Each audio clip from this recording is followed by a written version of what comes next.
Hey there, everyone. Welcome to A Slice of Life with Kellie and Jon.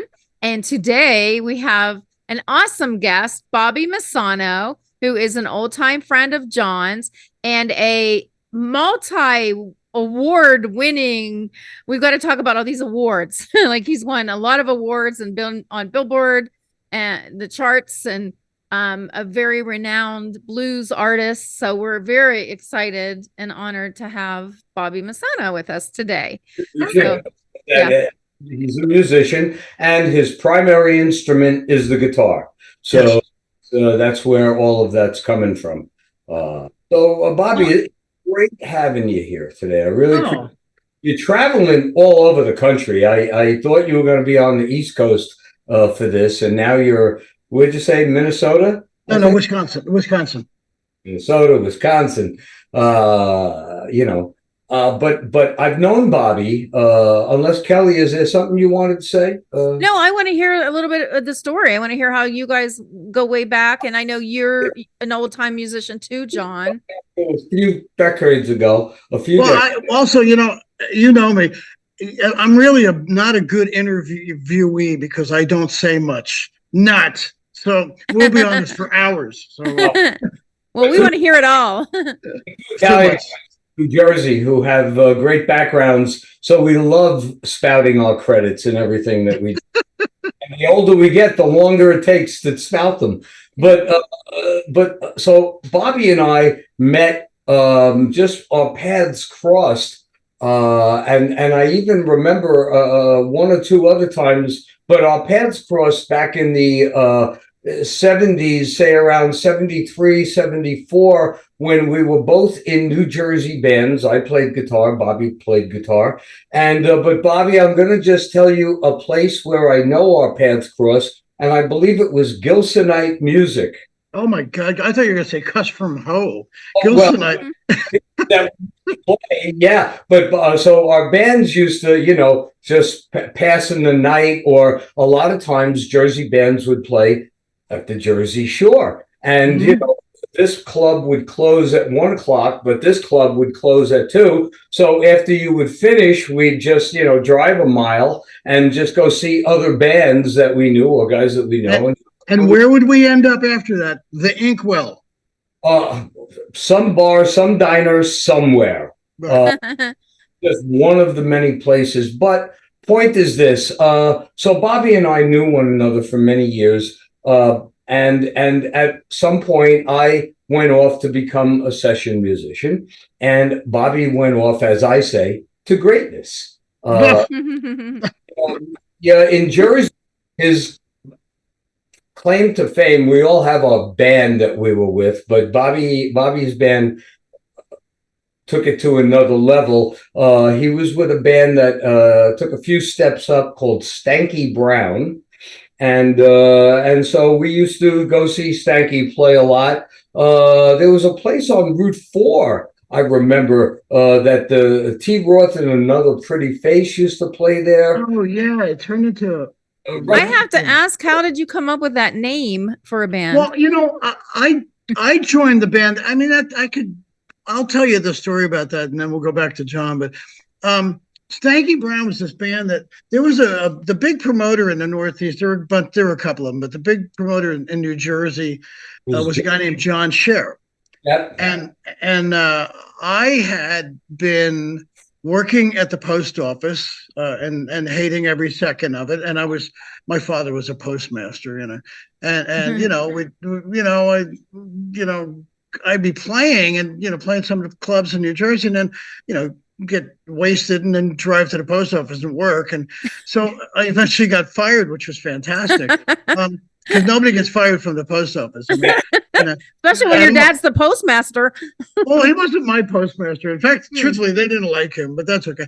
But anyway, I made this decision. And I said, well, I was pretty lucky because I had been lauded as the the best unknown guitar player from New Jersey or whatever the heck it was. There was this the music rag called the Aquarian, and they used to always do articles on me. So anyway, what ended up happening was I got fired from the post office, and I said, and I was a stoner, and I said, I guess I better do something, so I called all my friends and I said, well, what's going on? And actually, before that, I had almost gotten signed when I was 19 years old to Sire Records, which was Wow. Seymour Stein and Craig Leon, and Sire had Climax Blues Band, who were one of my favorite bands, and a whole bunch of other bands. And then Seymour, if you've ever seen the CBGB's documentary, went in and stole everyone from CBGB's. He signed the Ramones. He signed Madonna.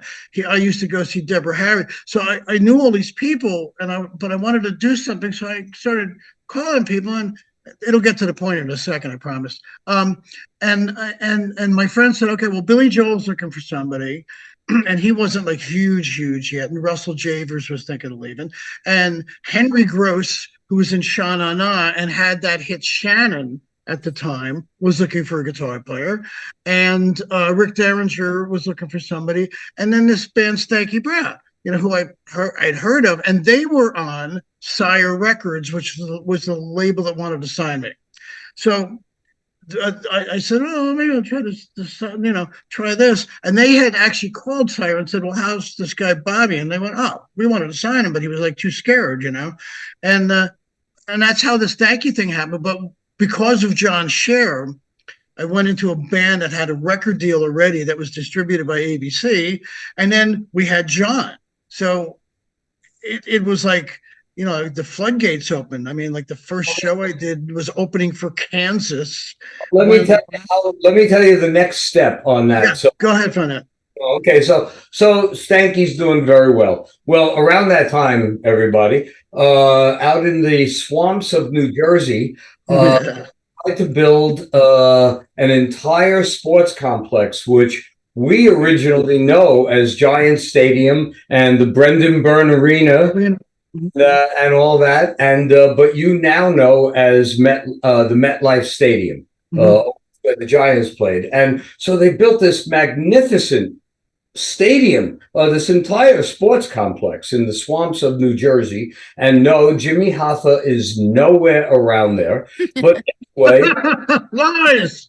But anyway, everybody believed that Bruce Springsteen was going to be that very first band to play Giant Stadium. No. The headliner was going to be the Beach Boys, which, and to be honest with you, I don't even remember the year that the stadium. It was that first show was 1978. Okay, yeah, around there. It was June 25th, 1978. So there you go. So. The Beach Boys are going to headline Giant Stadium. The place is packed with, what'd you say, 68,000, yeah. 1,000 people. And who's the first person to walk on stage with the opening act and speak into a microphone? Bobby Messano. Oh. Hey, how you doing? Wow. So your band opened for Beach Boys. That band opened. It was us, and then Pablo Cruz, and then Steve Miller, and then the Beach Boys. Wow. What a fun day that must have been. It was great. You can see 4 great bands like that, folks, for $20.50. Yeah. Back then, not today. Well, I saw Hendrix for $3.75. So come on. Oh, wow. Oh, wow.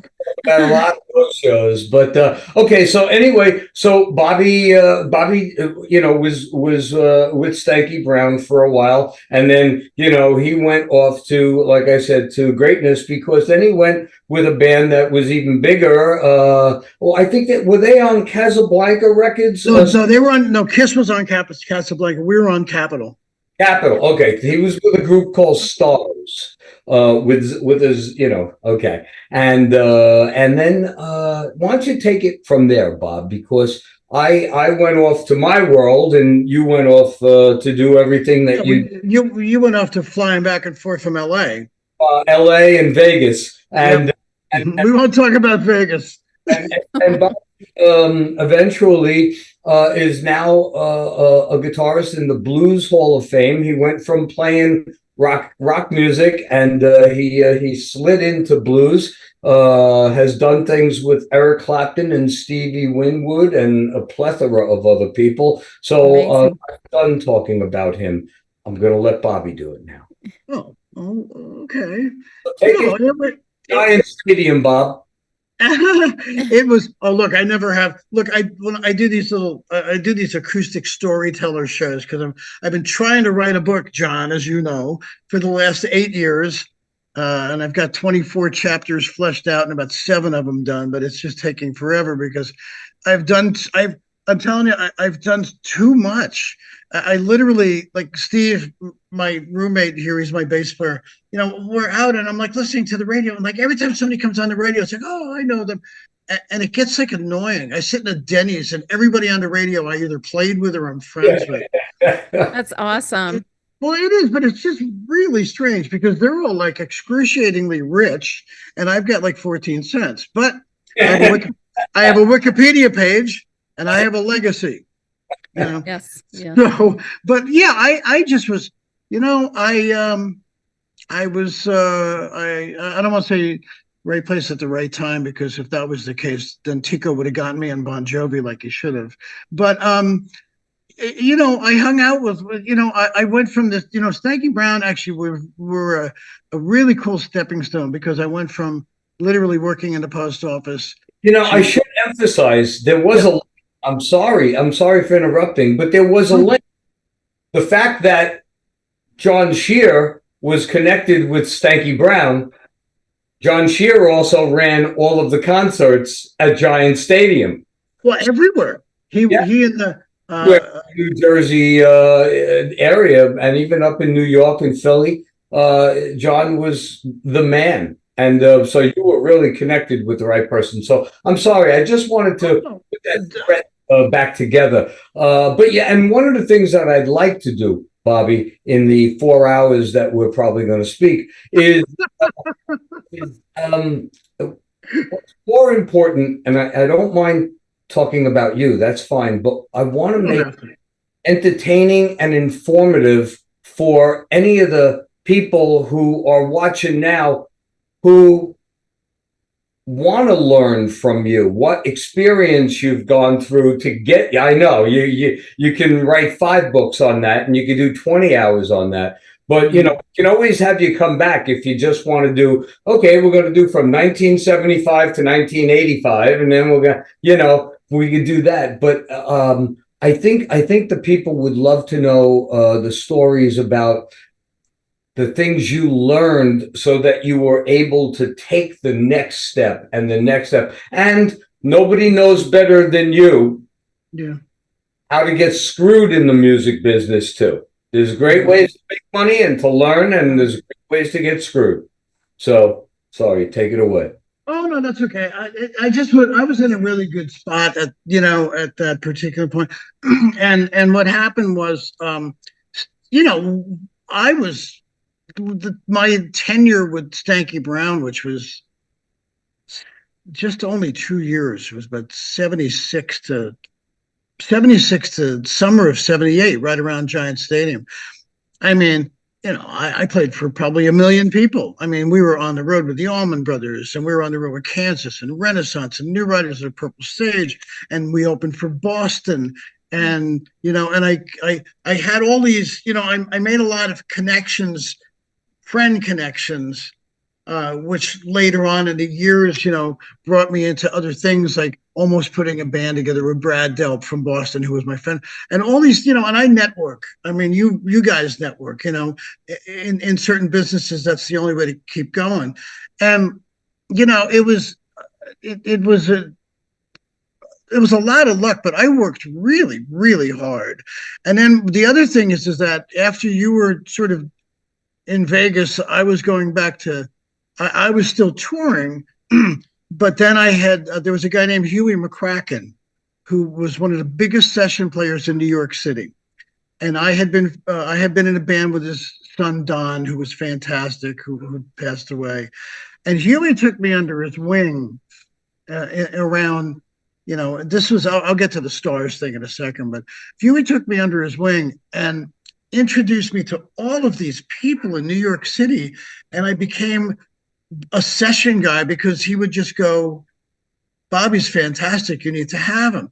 And it was like Steve Lukather is a really good friend of mine who's in Toto, and he was a big session guy in LA. And I was a big session guy in New York after Huey brought me in, But there's I was continuing to put all these connections and all these little pieces together so I had a straight line to go places. And back then you could do that. It was capable. You were capable because there was no social media, and you had to like put yourself in people's faces, and you had to be great.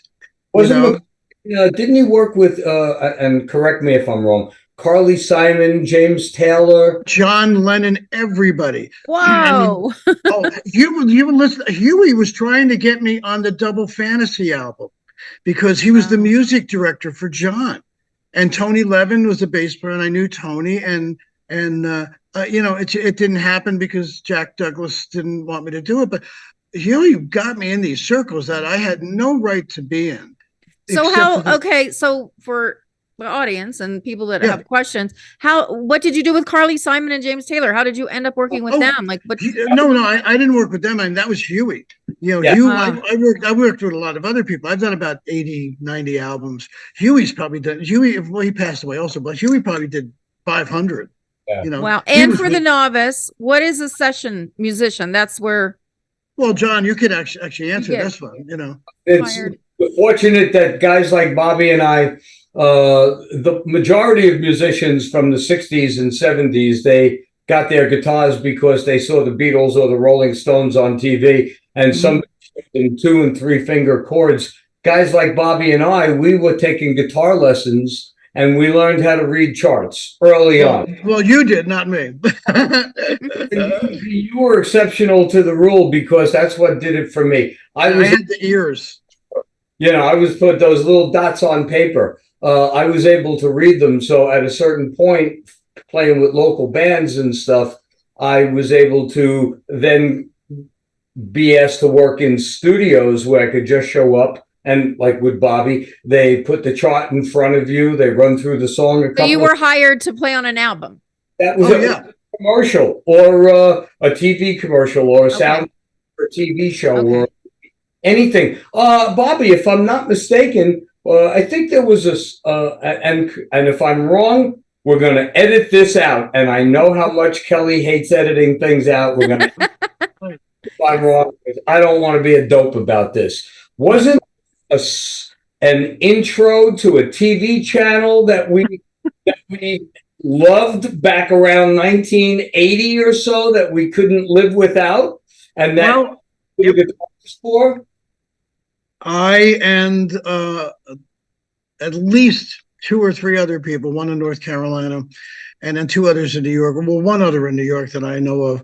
We did the MTV jingles. Really? Oh my gosh, that's notorious. Wow. Yeah, and that was that was in this period because we'll go back and forth because there is a lot here. But after Stanky, I went into Stars, and then after Stars, I was doing more sessions. And I was, I was lucky because my ears were fantastic, and I would get calls like you would to do jingles. I did the original Punky Brewster jingle. I did the original Cheers jingle, but I wasn't on the master. And I couldn't read. John could, but the thing with me is I would walk in and they'd play me the flesh. They'd say, "Here's the song," and then I just work my parts out and we'd do it. I did like Budweiser commercials and stuff, but the MTV stuff, when I went in to do that, and I also did the basement tapes, which was they had the show on MTV that people would send their tapes in, and then they would get their video on MTV as a prize. So I did the jingle for that. But when I did the original one, nobody knew what this thing was. They were like, I went in and I brought my equipment in, and I think, let me think about this. Did I do it? I don't remember if it was when I was in Frankie and the Knockouts anyway, but I went in and they had the little, guy on the screen, the spaceship guy with the flag. And And I went, what the hell is this? And I went, we don't know. What do you mean? They said it's called music television. I went, what's music television? They said, we don't know. They said it's not up. That's not up yet, but they need Was these that new? jingles. Yeah, Wow. and it wasn't even airing yet. It hadn't even done the first show. This was like probably a year or two before.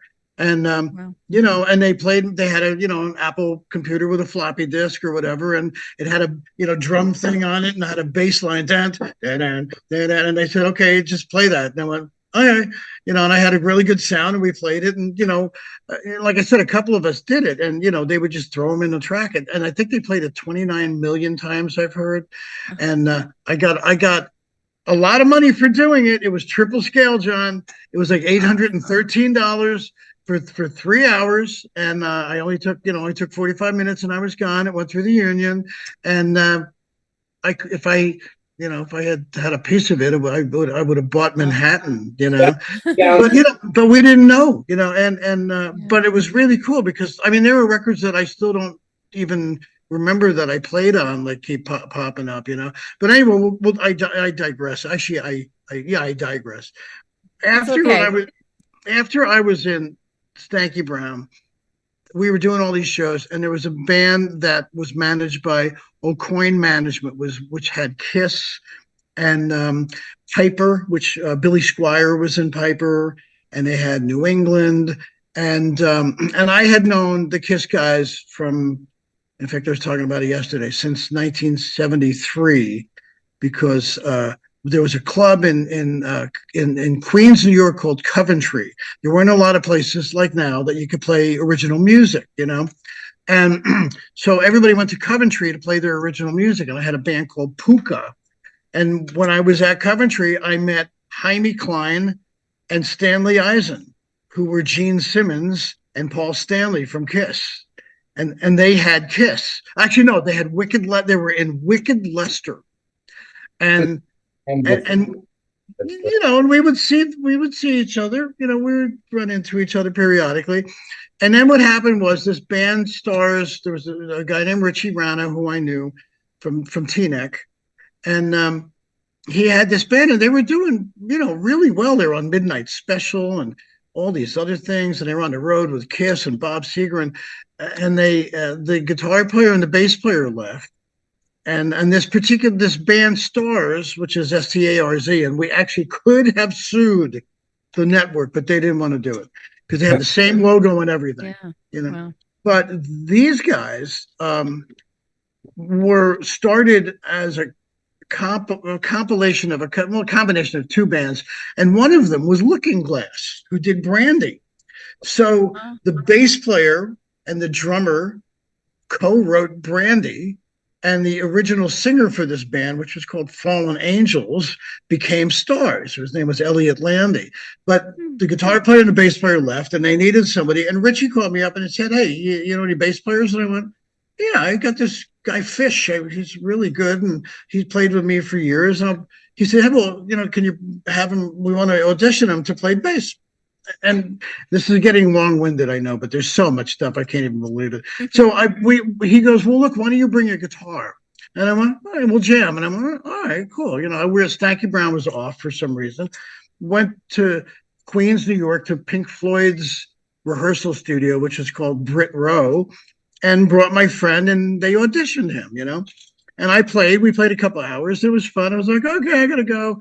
And they're like, we're bringing in this guy Orville Davis from Atlanta tomorrow. He was in a band called Rex, which was. Do you remember Rex Smith? Yeah. He was a pop idol. Yeah. Well, Yeah. Orville was in Rex's band Rex, and they said he's coming in from Atlanta. Why don't you come back tomorrow and jam with us again? And I'm like, all right. And I go back the next day and I jam with him, and Rex and Orville was fantastic, and I love Orville. And the band sounded great, and they were just getting ready to do a new record up in Toronto with Jack Richardson, who produced the Guess Who and Alice Cooper. And we get done with the thing, and they look at Orville and they look at each other. They go, "Yeah, we're going to use him." And they went, "And you're joining the band?" And I went, "Well, no, I'm not. I'm in a band." They went, "Well, we don't care." And I said, "But we tour and stuff." And they went, "So do we." And we're managed by Kiss's management. And I went, no, I can't do it. And they said, we're going to shoot your dog if you don't join this band. And I said, I can't do it. They said, you're doing it. And I went, I know, you don't understand. I guess I'm sort of like under a contract. And they said, we'll break it for you. And there was a battle between John Scher, who was one of the biggest promoters on the East Coast, and Bill O'Coin, who managed Kiss. I mean, but over me, and it really got nasty. And Wow. When did you? I'd like to talk about, to get to where you are now. When did you make the change from rock to blues as your primary? But wait a minute, and then also because we do see him as the blues guy, a blues guitarist now. When did you connect with Clapton, and what did you work on with Clapton? that again, there's this huge time frame thing, and I'll run it back real quick for you. But I didn't see. I mean, I still consider myself just a guitar player, singer, songwriter, and now producer. I never liked being pigeonholed, and I am in the Blues Hall of Fame, but I'm pigeonholed as a blues artist. But I have to separate my life between, and my social media between the rock fans, the songwriter fans, the blues fans, and it's sort of weird because I just wanted to be a guitar player that ended up being a solo artist. But my change over to that was in 1990. So there's a whole 10-year span here that we have to quickly go through or slowly go through. The thing with Clapton and Winwood, that was in 83. And from 81 and 81, I did the Benny Mardones record, she's just 16 years old, leave her alone. I played on that. Wow. Yeah. I love that song. Oh yeah, and oh god, I just went through a thing this week because people are just going, "Oh, that pedophile writing about 16." I'm like, there's like 30 songs about 16-year-olds. Back then, yeah, that's the way it was. Someone said, "You're complaining about this when you can't even listen to rap without every other word being disgusting." And I was like, "Yeah," but so I ended up doing like these.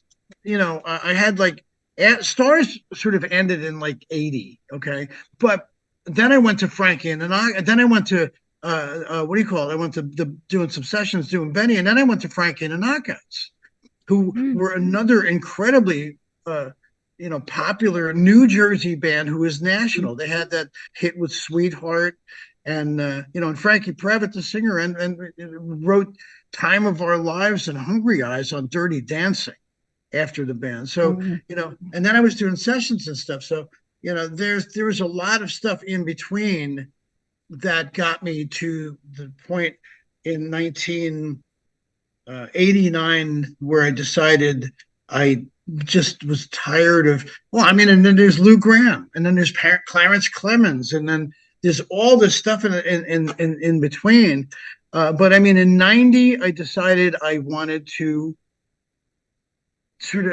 be in high school again, I guess.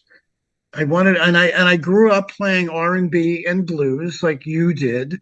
I mean, I was listening to the Four Seasons and the Temptations, and I was playing Jimi Hendrix, and Freddie King, So I said, this will be smart.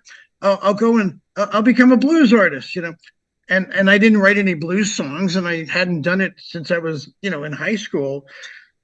But I didn't want to be my age now in my, unfortunately, late 60s, but I'm glad I'm alive, with spandex on and having to dye my hair or put a wig on. I went to this place, with my first wife, Robin. We made a decision, and I said, I just want to do something honest, if I can be in that genre, which I thought was honest, and people wrote what they felt like, even going back to the black artists, where they were talking about picking cotton and stuff. And I made friends with a lot of those guys, I just said, this is going to be the most honest music I can play, and I can play my heart out because I understand it and I feel it, but then I have to figure out how to write it and tell my story. So, and that whole section of the 90s, gave me the ability to learn how to write and learn how to write about my life and learn how to just be comfortable playing music that was in my heart. So even though I loved playing arenas, and that whole 90s thing, I was opening for Pat Benatar. I was playing guitar for Lou Gramm, a Foreigner. I was doing arenas and stadiums and all this stuff. And I loved every second of it. But, for me, well, Joe Lynn Turner, right? I mean, John knows Joe Lynn Turner. Joe said to me, and I played with Joe. We were on the Pat Benatar and Night Ranger tours and everything. And I loved that. I loved every second of being able to hold a guitar pickup and have 20,000 people raise their hands because they wanted it. Those of you who don't know who Joey Lynn Turner was, nationally or worldwide, your first exposure to him was with Richie Blackmore's Rainbow after Ronnie Dio left the group, Joey Lynn Turner, but he actually started in a Jersey club band. Fandango. He was with Fandango, and they were another one of the bands we used to see after we playing, or they'd come and see us, and then he had a very good career on his own. And he still does. He lives in Belarus, believe it or not, and yep. And he, and he's probably one of the best singers I've ever seen. But the Rainbow thing, and he was in Deep Purple too. Yeah. I mean, he was in Rainbow first, and then Richie brought him into Deep Purple. And left them. That's right. Yeah, but he said to me one day, "But I did a rock solo album. I only did one single rock solo album, and it was." Like Bon Jovi or Foreigner, we could go into the Bon Jovi thing. I've known John since he was 16, I mean, I had known Bruce when he was in Steel Mill, and Joe said to me when I went to do my rock solo record, he said, "Okay, you're going to become a solo artist." And I went, "Yeah, why not, man?" And he went, I said, "I want people to know who I am and watch me." And he went, "Yeah, okay, great, wait, And the record came out, and it was really fantastic. And I was on a really great record label, and I got tons of airplay, and that was like it. And then the next year is when I decided to do the blues thing. And then Joe said to me again, "Oh, you're going to be a blues guy. You're going to be solo." And I went, "Yeah." And he went, "You picked the best way to be broke for the rest of your life." And I went, Bobby Messano albums and CDs are there for people. How many? Yeah. There are. Okay, the 1989 Messano record is the rock one, which has been re-released twice. Apparently, it was an underground favorite, but all the rock magazines gave it like 5 stars. It was like it's like the little album that that never could or something, and it's really a great record. I had some stuff. In fact, the song from it was just last year in Welcome to Chippendales on Hulu Disney. Wow. Yeah. So I'm still, I'm still working at it a little bit. And then I did a record called Dominion Roads and there was quite a span. So that one came out in 89. And then I went back to playing blues, but I was just playing. And, I played for years and years, and I finally got a record deal. And that came out in 1998 and did very well, but then the label went bankrupt. And then I got the record back, but in between, there was a thing called, I don't know if you guys remember it, mp3.com in the early 90s, I think it was.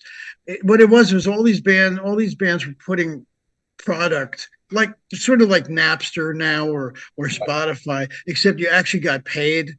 And they were, people were putting their records on it. So I put my stuff from Dominion Roads on Spotify, sort of, and I was like #1 in the contemporary blues category for like a year.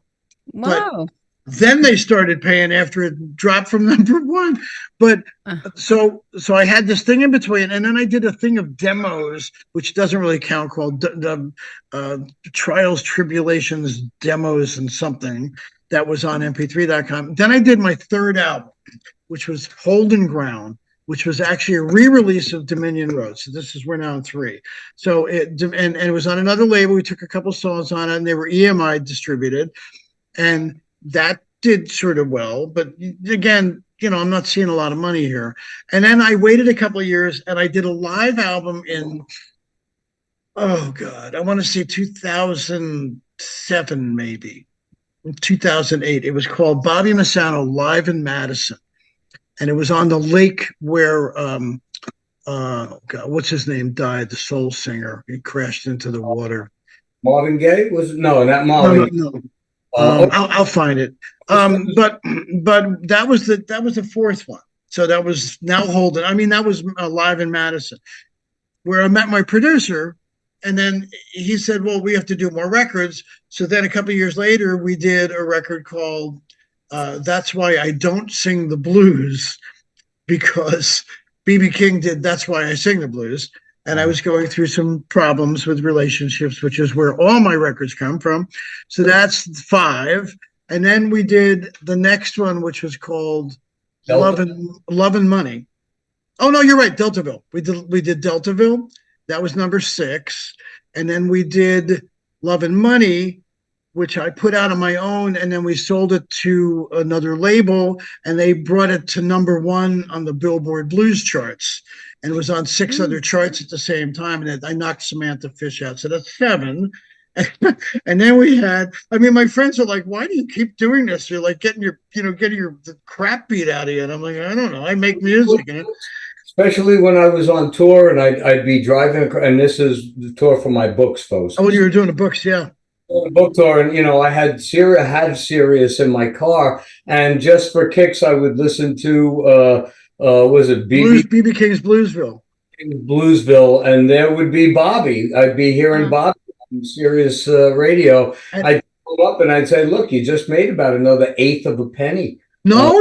I told no. That's the only. Actually, Kelly, I'll let you talk in a second, but that's the only place that pays money. Yeah, Sirius XM pays between $39 and $41 a play. Oh, that's big time. Oh my God, I was making like huge money from Sirius. My friends and all the big bands like Foreigner and everybody, they're making like $1 million a month from Sirius. It's like unbelievable how much money they pay. They pay those kinds of royalties for the song on that. It's fantastic. I got to get music out on Sirius. Oh, that's impossible too. So, but anyway, so then let's see, we were on Love and Money, and then after I did Love and Money, I did Steve. What did I do after Love and Money? I did Lemonade, I think. Yeah, I did Lemonade, and that was critically acclaimed. And then I did one during COVID at my house in my bedroom called "The Songs I Never Sang." That were all these cover songs, because I don't do cover songs. So that was 9. And then 2 years ago, I put out Music and Other Sundries, and we only did that on vinyl. So that's 10. And then Music and Other Sundries won the Best Americana Award at the World Entertainment Awards. And Bad Movie. That's another one, 11. So and Bad Movie debuted at number 1 on Bluesville and stayed there for 6 months, and then that won the Hollywood Music and Media Awards. So the news yesterday was that Kiss sold their entire catalog and their merchandising for $300 million. We should be able to get at least $100 million for your 10 albums. No, but I actually just did lease. I leased part of my catalog out 6 years ago, and I'm leasing part of my. In fact, the deal just went down last week. I leased another part of my catalog out that I'll get paid for next week, and I get it back in 4 years. But that's the smart thing to do, So Kelly, you got to get some questions in here. Well, what I want to go through is all of your awards, because that's kind of like, shows who you are and how the industry has honored you and thought of you. So in 2012, you had the Blues Hall of Fame inductee. In 2015, and I'm reading from your resume, 2015, the Blues Blast Award nominee. Right. And then 2015, you were #1 Billboard Blues Artist. Right. That's Well, huge. yeah, the album was You've #1. Yeah. mentioned. Yeah. Yeah. And Well, then and in that's 2000, not to interrupt you, but that's so cool too, because yeah. there's a real finite amount of people since Billboard began that had a #1 in any category. Yeah. And I never thought that could ever happen. I've been with all these other major artists and they didn't go #1 when I was with them, and not that it would matter, but that's like unbelievable to me. Yeah. Anyway, continue. Very exciting. Yes. By the way, I A love that big chair deal. behind you. I love that thing behind you with the what is that, an angel or My flowers are my fairies. I the have fairies? a collection of 78 fairies. Oh wait, Lots of don't go away fairies from it.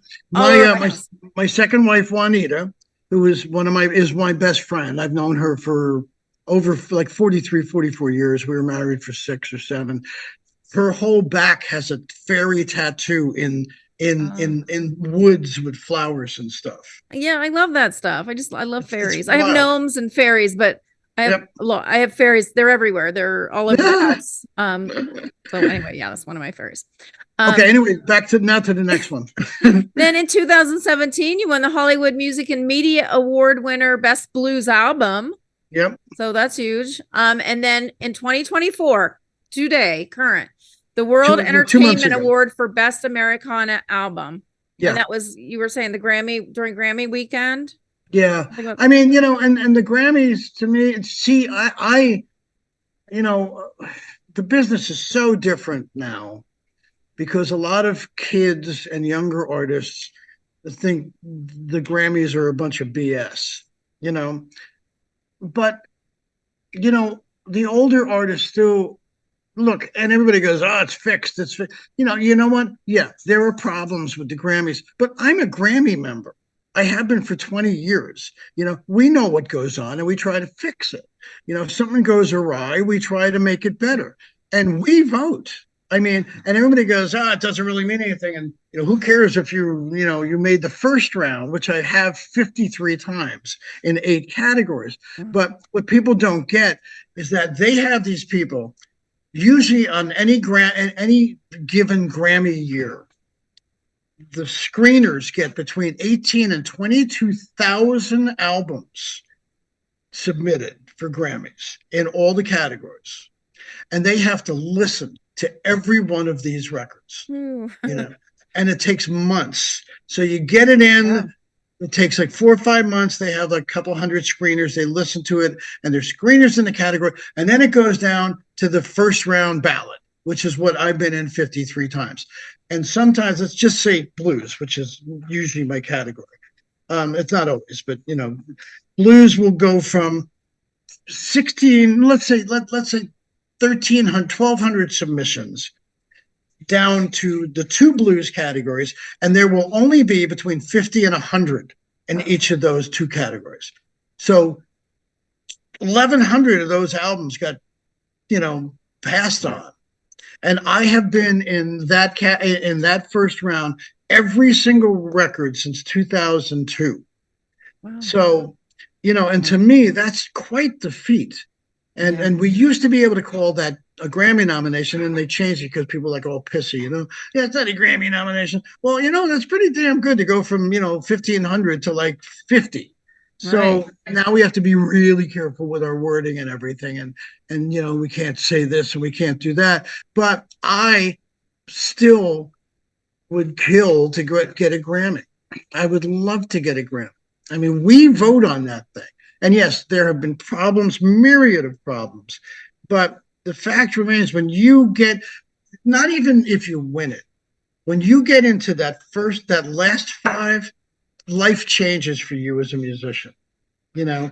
Even if nobody really knows you, your bookings go up, your money goes up, you have press, you're on TV, you're in the papers, all sorts of stuff happens. And if you win, it's fantastic. Because again, a finite amount of people are going to win a Grammy. Yeah. There's how many people are in the world? 800 billion or whatever it is. So you get maybe you get 100, maybe you get 50,000 that win, but that's fantastic.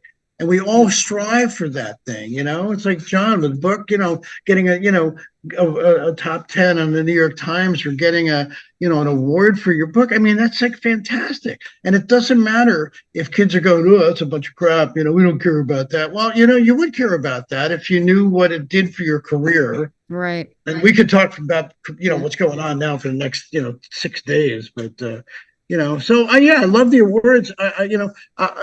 Truthfully, it probably hasn't made a 5% dent in anything that I've done, show wise or monetarily or whatever else. But we still do it, and that's what we do. So talking about that, what do you have coming up towards the middle to the end of May and into June, or anything Through the summer? Well, okay. Here's what's going on. I'm working on a couple of projects. I produce too. So I have one production that we've had a lot of airplay. It's a really cool project. It's called Serpentine. It's a singer from Fort Collins who's writes sort of very strange but very cool, sort of psychedelic, like Haight-Ashbury kind of late 1960s Jefferson Airplane meets Robert messenger service type of. Well, yeah, it's that kind of thing. All that, which is really cool, and it's she's a really good writer, but it's really offbeat and it's very cool. And we've put a couple of tracks out, and it's getting tremendous airplay around the world on these psychedelic stations. So we're finishing that up to release it as a stream, probably a streaming, or probably a TuneCore or something, or I don't know, on Apple Music or something. So I'm finishing that up. In fact, I just got the last mix today. What's the name of it? And it's called Serpentine. And her name? Her name is Kathleen Jones, and it's really sort of cool, and it gives me the ability to do these to do production like I do. I produce everything differently. It's according to the artist. You can't just do a blanket production. I've got that, and then I'm working on a song for an artist in Brazil right now. He's got this project called the Grateful Life Project. So I'm in the middle of doing that. And then you guys, whenever this comes out, it'll be out. But I'm working on finishing up my first acoustic traditional blues album.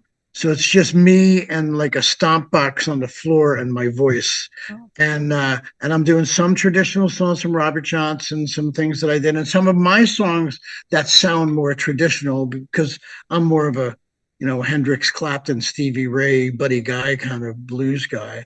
But I'm still just a guitar player. That's my comfort zone. But I'm just finishing that up, and it's either going to be called Acoustic Traditions Volume 1 or Acoustic Transitions Volume 1. And we already did the photo shoot for it because my photographer is Steve Whitsitt, who lives in Durham, North Carolina. He was Michael Jackson's personal photographer. So if you've ever seen like those Robert Johnson pictures with him sitting on a chair with a top hat on, and a suit, we did a picture like that. Oh, very cool. And it's very cool. And then if I can get this off, there's a couple of other things. Steve, who's walking around the kitchen here, is my bass player, and he's fantastic. Steve Conklin.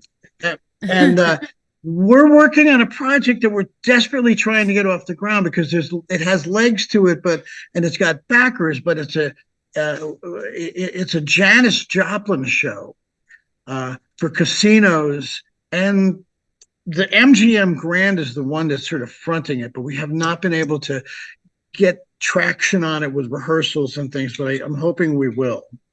And then we'll get to the dates in a second. And then I'm doing a lot of stuff, and then I'm doing another record if I can get we're looking for the backers for this, but it's going to be a pop blues album. And again, mind you, nobody's going to buy any of these things. But my friend David Longoria, he's won like 4 Grammys. He's a Latin trumpet player, and he's Eva Longoria's cousin, the actress. Right. So we're working on doing this in either LA or Nashville or here in Wisconsin, because my producer's putting a studio up now. And it's going to have a horn section, and it's going to have all my favorite background singers, and possibly a guy named Carlos sitting in on guitar, and possibly this other guy who's like a really good friend of mine, and Toto possibly playing some guitar. And then this other guy who's in this band that had a singer named Freddie Mercury possibly sitting in on guitar. Oh. And then possibly this guy that, if I can get to him, did this song called Higher Love, who I played. Well, we didn't even talk about Winwood. Oh, we got off track with the Winwood and Clapton stuff. Okay. And then I'm doing dates. So here, we'll go through dates. Well, we can put we'll put a link to your website, or we'll put your website. Oh yeah. And then people can just go to your website and find it. Yeah, that's good. Yeah. Because it's got my website's pretty extensive, and it's always updated. So we'll put up your website. But what I wanted to ask you is, would you have done anything differently throughout your career? Is there any advice you have for younger musicians, people starting out now? I know the business is different than it was when you started, and Jon, but would you have, regrets, something different, something you missed out on, or you didn't? Well, I mean, I tried to make the best moves I could make. The one thing that I don't regret it. This is not a regret. This is just interest. I wonder what would have happened, kind of thing. But when in 1983, I got a call to go play guitar for Steve Winwood, and I had to audition for this. And after that, I'm going to go back to it in a second, but I did not like doing auditions anymore, and I played with a bunch of, Jimmy Wayne and Rodney Atkins country people. And I play, so, and I've had sometimes there were places, and this happened this time, because I was, people knew who I was, and I was getting calls for things, and people, Ralph Schuckett, who was with Todd Rundgren's Utopia, and Ellen Shipley, who wrote that Go-Go song, Place on Earth. They recommended me to Winwood, and so did Nile Rodgers, who was in Chic. And so what happened was I got this call to go audition for Winwood, and I'm not going to go through the whole story. It is a pretty cool story, but I went and just sat with him in a room, and we played, and he was really happy. And then I was in a band called Frankie and the Knockouts, and we were on the road. We were on the Beach Boys tour. We were headlining a bunch of stuff, and we did the first anniversary of the Meadowlands with Southside Johnny and a bunch of people. But what happened was I ended up getting the Winwood gig, and right before I went to England, I got a call. I'm pretty sure it was Carlos Alomar, who was the music director for David Bowie, who said, "Hey, do you want to play with David Bowie?" And I went, "Oh, okay." But I said, "What's going on?" And he went, "Well, we got this guy Stevie Vaughan, and he was playing. We were rehearsing up in Rhinebeck. Remember, they had the aerodrome up there, and everybody used to go up and rehearse up in Rhinebeck, New York. They had a hangar, and they used to use it for a full production thing." And I said, "Well, what's going on?" He goes, "Well," he said, he signed to CBS, and they want to get his record out early. And, so he's going to have to go on the road, and we got to replace him. And we got to replace him quick. And I went, "Oh, crap." I said, I heard him. I heard him at, live in Montreux, that thing that he did, or live at the El Macambo. And then I said I can't, because I'm playing with Winwood, and I had just signed a contract, so I didn't do it. And and I became, friends with Stevie over the years. I mean, we would talk, and we would talk about some of the stuff that happened. But I don't know where this started, but you have to help me here. I have too much information. Connected with Stevie Winwood. Oh yeah. So the Winwood thing happened, and to me, that was just the best thing that ever happened in my life, because I idolized Steve Winwood. And that first audition was just me and him, and a piano and a guitar in Bette Midler's loft on the west side of Manhattan, in the meatpacking district. And we played for 2 hours, and we're balls of sweat. And it was the most fun thing I had ever done in my life. And I said, if I get hit by a bus, which I did in my bad movie video, um, this is like the best thing that ever happened to me. And then I ended up and played with him and ended up becoming the music director to whatever degree because, Wow. I knew everything and I had it together. So, and through that, I met Clapton because we went to see Eric and at Hammersmith Odeon, and it was fantastic just walking in because the place gave Stevie a standing ovation, and here I am, with Eric Parker. Hey, this is cool, and we go backstage, and we finally get back to see Eric, and Eric, Duck Dunn was playing, with famous bass player, and I knew Duck, and I knew Jamie Oldaker, and they say, hey, Bobby, and I had never met Clapton. And I met a lot of my guitar idols, and you have to be cool because you're supposed to be like one of them at that point. So here I am. I'm a midget, and I'm sitting with Winwood and who's to my right, and to my left is Winwood's wife, Nicole, and all the way far right next to Winwood is Eric Parker, the drummer who was with Joe Cocker and, Orleans. And here's Clapton, who's, he's tall. He's a tall guy. And he's with Layla. I mean, he's with Patty Harrison Clapton. And I'm like just standing there, like smiling like a friggin' idiot, and Steve goes, right, this is Eric Parker, my drummer. And he's fantastic. And he's, played with Orleans and, all these people. And he goes, nice to meet you. And he goes, and this is Bobby, my guitar player. And I went, hi, nice to meet you. And I'm shaking Layla's hand, I'm like, nice to meet you. This is really nice. And he goes, I know who you are. Oh, wow. And I went, no, you don't. And he goes, yes, I do. And he goes, I said, no, I'm sitting like arguing with Eric Clapton, I said, no, you don't. He went, yes, I do. And he rattled off like 3 or 4 records I was on. And I was like, oh my God. He said, you're playing with my best friend. And he said, and I want to know who the hotshot guitar players are out there. And he said, and you're one of them. And he said, wow. it's really nice to meet nice. you. I was like, and it was great, Yeah. And that things like that, you can't buy that stuff, and a really peripheral place, that stuff that just doesn't happen these days. You know what I mean? It's like, we were talking about Gene and Paul selling the catalog for 300 million, that's a really smart move, because stuff just doesn't happen anymore like that. It can't. The industry's changed. Everything's oh my God, online. You're not going to have, you're not going to be some, 20-year-old, 19-year-old kid in New York City or anywhere, Chicago, Miami, LA, that's going to end up playing on 100 records. It's just not going to happen. Yeah. It doesn't happen, and it's such a bummer. It's such a shame to see that, Well, do you think it's a little more watered down, and maybe so now there may be more one-hit wonders, but more people get to revel in sharing their talent or whatever? Well, yeah, I mean, I would say maybe. No, I would say, and I'm a geek. I'm a computer geek. I was on AOL when they were Q-Link. I've been doing computer stuff for my entire life, and I love it. It's my hobby. No, it's impossible. How do you compete? Like, I get airplay.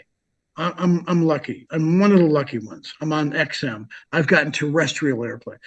How can you compete pragmatically with 60 to 100,000 songs a day going on Spotify? They have 140 million songs on Spotify. You know how many people hear that? Like 0.7%. Yeah. And you make no money. And if you don't do 1,000 streams, they give the money to somebody else and they drop you.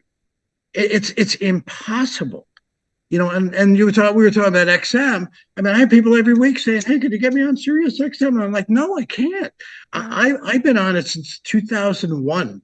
And I got grandfathered in, thank God. And I'm always on Bluesville. And I'm on some other stations too sometimes.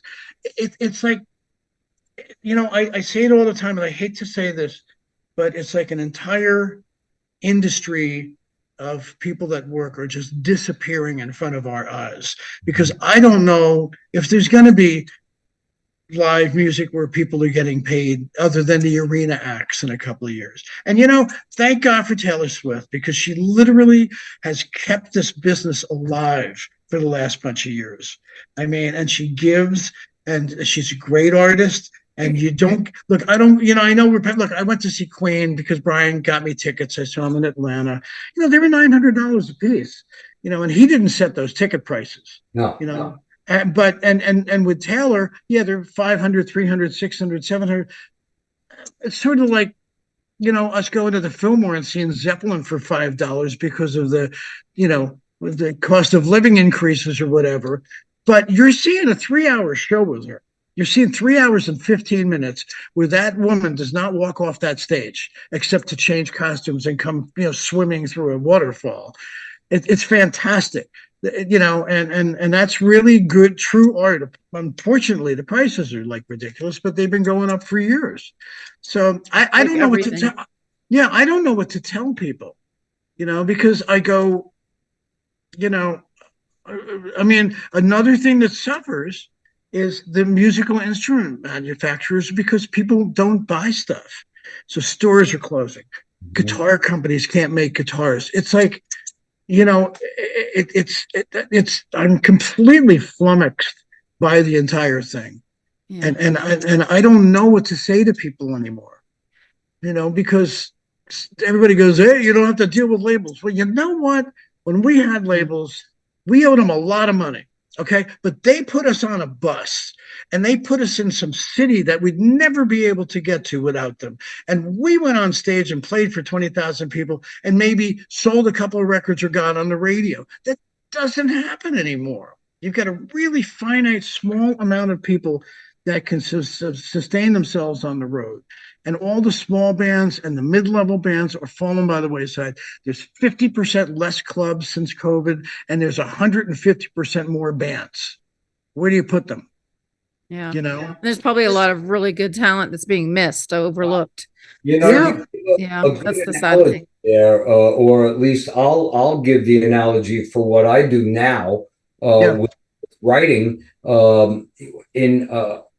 When I started doing book tours in 2012, as I crossed the country, I probably did, rough number, 60 bookstores, independent bookstores, not Barnes and Noble, right, or Walden's, whatever was not the big box places. Yeah. That first year, as I crossed the country and back. The next year, there was only maybe about 48 independent bookstores. And every year until 2018, when I did my last tour, I think there were all of maybe 30 bookstores or thereabout, independent. And just, looking back on that, and there's even less now, after COVID's done, and now that my next book will come out in several months, and I'll want to do a tour, there will be that many less independent bookstores. And the ones that do exist, and again, I'm talking about bookstores, but we could refer it to record labels too. The bookstores, the independent bookstores, they're not really fond of the self-published author. Yep. They want the one that has the major publishing company, because they know they'll get promotion behind that. And usually the major published author has a bigger following sometimes. Granted, when I do a local bookstore, that's different. Yeah. But across the country. So you probably see that. I mean, I remember when it used to be great for artists to be able to go to a record store and promote their records. Yep. And then, there were no more record stores. There were CD stores. They're gone. Yeah. I mean, and I went from doing, let's say over the last 15 years, I went from doing, 100 to 200 shows a year into COVID. So I think 2019, right before COVID, I think I did 110, 120 shows. COVID during 2020, I hardly went out. I stayed home, but I did 3 shows And now this year, I'm struggling to hit 75 if I can. And I have people offering me the same money that I made in grammar school to play with a Billboard #1 and a bunch of awards. I mean, it's unbelievable that, and they go, oh, we don't know who you are. Well, all you got to do is hit the internet. You know that thing, you search for everything else, and I come up 400,000 times in 0.3 seconds. So look at who I am. Well, I know, but, and the other thing is, and John, you know this, those places would promote the book signing, or they would promote your show. It was up to them to make sure that people were going to be there to see you. Yeah. And now it's up to you to make sure that I have people in Dubuque, Iowa, where I don't live, going, well, how many people are you going to bring in? And I'm like, do I live there? Yeah. I mean, I get the same thing. The contracts for book signings or book readings at bookstores specifically says I cannot count on the bookstore to advertise or bring the audience. It's up to me to promote theirs. So basically they want to say, don't get me wrong, bookstores, or you can if you want. You're basically saying, we want you to bring in your people to our bookstore so that we could sell your book and get 40% of your book. They don't want to do any of the work. Doing it yourself and making 100% on your book. We're going to advertise. We're not going to guarantee that we're going to promote it. Oh, and if you want us to serve coffee and cookies, you have to pay for it. $25 up front. I'm sure you deal with similar things in some case. It's getting crazy there, and Bobby's right. There was a time, especially when we played clubs or concerts, the promoter was the one who brought the people in. And you remember what they used to do? Band, but the promoter accepted that responsibility. Right. And you know what they used to do? They used to apologize for not having enough people for you. Yeah. We didn't do our job. That's right. Yeah. And now it's, how dare you come in here and not bring people with you? Well, the world's changed. I mean, things have changed. It'll be absolutely. But yet, I think we had a good, we existed in a time. I'm not in the music industry, but I was very thick in it with friends. Yeah. Well, my friends were musicians in Hollywood. So I was very, I saw it all. I knew everybody. Yeah. I saw the struggles and strives, but boy, was it a fun time. Oh, I know. For opportunity for even the smaller bands to get some attention and make some money. But the difference now is that I can go to Europe and do 5 shows or 10 shows, and they all sell out. Because they go, this guy's going to be here, and look what he's done. And people go, oh my God. I appreciate it. He's going to play here, and they sell out. Yeah. I mean, maybe they're not big. They're usually like 150 to 500, but damn, it's sort of neat to have people come in there and bring like every record you've ever played on and ask you to autograph them. Yeah. Wow. It's the same with the books. When somebody would bring in one of my books to a reading, I really don't care if they didn't buy it at the reading. It's just impressive that they bring it in. They bring it in. Hey guys, we have to wrap it up because we have another show and this has got to render. We do it before we start the other show. So, Bobby, such an honor to talk to you. Someone with stature and everything you've done, and I listened to some of your music and got on your website and everything. Awesome stuff. So we will put your website on here so other people can, find you and learn about you. And some people probably already do know about you. Yeah. But very honored. Thank you so much for sharing some of your stories. And maybe we can do it again if you that would be find lovely. the time. If you go to YouTube and in the search bar type in Bobby Messano and John D'Amore, you'll find 2 videos, one of me performing with Bobby. Oh, I'm going to do that. We did some cameo interviews for a movie, a documentary, which we'll talk about again the next time. Absolutely. But you have to split. Thank you very much, Bob. Awesome. Oh, thanks for Thanks, having Bobby. me, you guys. Take care. This was Nice to great. meet you. Okay, bye. And now let's finish with a disclaimer. All views expressed in this video belong to Kellie Nicholson, John D'Amore, and guests. These discussions do not represent the opinions of any entity whatsoever with which they have been affiliated now or will be in the future. The opinions expressed are solely theirs, and since they are critically thinking human beings, these views are subject to change, subject to revision, and subject to rethinking at any time. These conversations are not meant to be taken as advice and are only for the purpose of entertainment. All statements may be based on hearsay and not necessarily valid proof of any claims in this video. It is not our intention to teach or advise on any topic. Unless otherwise noted, all photos are public domain. Thanks for watching A Slice of Life with Kellie and John.